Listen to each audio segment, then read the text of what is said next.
আসসালামু আলাইকুম, সবাই কেমন আছেন? আসলে ভালো আছেন? আল্লাহর রহমতে আমি ভালো আছি।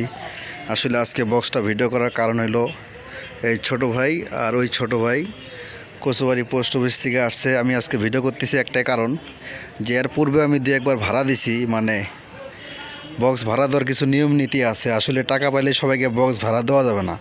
আপনারাও যারা ব্যবসা করেন আপনাদের এই ধরনের সমস্যা হয়েছে অনেক সময়। এই ছোটো ভাইকে বক্স দিছে আর ওই ছোটো ভাইকে বক্স দিছে একটাই কারণে, ওরা গার্জিয়ানকে ফোন দিছে। গার্জিয়ানকে ফোন দিয়ে আমাকে কথা বলাই দিছে, যে বলছে যে দেন সমস্যা নাই, আমি ওর বাবা হই বা আমি ওর চাচা হই, এই জন্য আমি বক্সটা দিলাম। এই জন্য আপনারা যখন বক্সটা ভাড়া দিবেন, অনেকেই কিন্তু অনেক ধরনের সমস্যা পড়ি, আমি অনেক সমস্যায় পড়ছি। কারণ বক্সটা যখন নিয়ে যায়, তখন যখন বাজায়, তখন এলাকাবাসী বা ওদেরই গার্জিয়ান লেভেলের কিছু লোকজন বলে, ভাই বক্সের টাকা পাইছেন আর বক্স দিছেন, এখন তো বক্স ভাড়া দেওয়াটা ঠিক হয়নি আপনার, এখন বক্সটা ঘুরাই নেন, টাকাটা ঘুরাই দেন। তখন কিন্তু আমাদের একটা সমস্যা। আবার যদি এই বিষয়টা যদি ওই গার্জিয়ানদের সাথে কথা বলে দেই, তাহলে কিন্তু আর কোনো ধরনের সমস্যা হয় না। এই জন্য আর কি ভিডিওটা করা। এর আগে আমি পূর্বে কিছু অভিজ্ঞতা আছে দেখে, আসলে ছোটো ভাই দুটো স্টুডেন্ট লেখাপড়া করে, আর ওনার বাবা হলো আপনার বিমান বাহিনীতে ডিফেন্সে আছে। আমাকে বললো না, আমি ডিফেন্সে আছি, কোনো ধরনের সমস্যা নেই, আপনি দিয়ে দেন, এটা বিয়ের উপলক্ষে পারিবারিকভাবেই বাজাবে।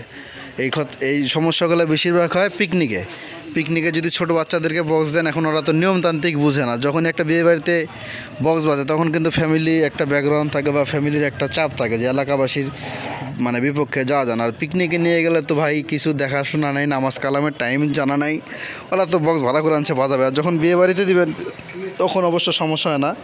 এই সমস্যাগুলো পিকনিকে হয়।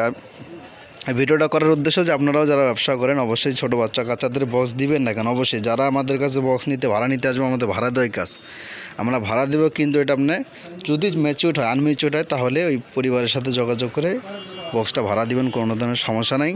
তো ভালো থাকেন, এই জন্য ভিডিওটা করা। কেন ভিডিও করলাম, কি দরকার ছিল? আসলে তো আমার কোনো দরকার ছিল না। আসলে আমি এই মানে ভুক্তভোগী। আমি এর আগে ছোটো বাচ্চাদের বক্স ভাড়া দিয়ে অনেক ধরনের ট্যাপে পড়ছি, যে কেন বক্স ভাড়া দিয়েছেন, টাকা পাইলে কি সবাইকে বক্স দেওয়া যাবে কি দেওয়া যাবে না। আবার ছোটো কাচ্চা বক্স ভাড়া করতে আসলে কিন্তু সবসময় গার্জিয়ানরা আসতে পারে না। কিন্তু আপনারা বক্স ভাড়া দেবেন না, বক্স ভাড়া দিবেন, আমরা বক্স ভাড়া দেবো, কিন্তু তাদের গার্জিয়ানদের সাথে কথা বলে। কিন্তু পরবর্তী যদি কোনো ধরনের সমস্যা হয়, গার্জিয়ান লেভেল যেন আমাদের কাছে মানে করা থাকে, মানে জানা থাকে, তাহলে পরবর্তী যদি কোনো সমস্যা হয়, গার্জিয়ান লেভেল মানে পাল্টে দিতে পারবে না বা বলতে পারবে না আমরা তো জানি না, আপনি বক্স দিয়েছেন, কী করবেন করেন, এটা সেটা পরে তো একটা চাপ। এই জন্য আগে ভাগে কথা বলে নিলাম এবং ছোটো বাচ্চাদেরকে বক্স দিলাম।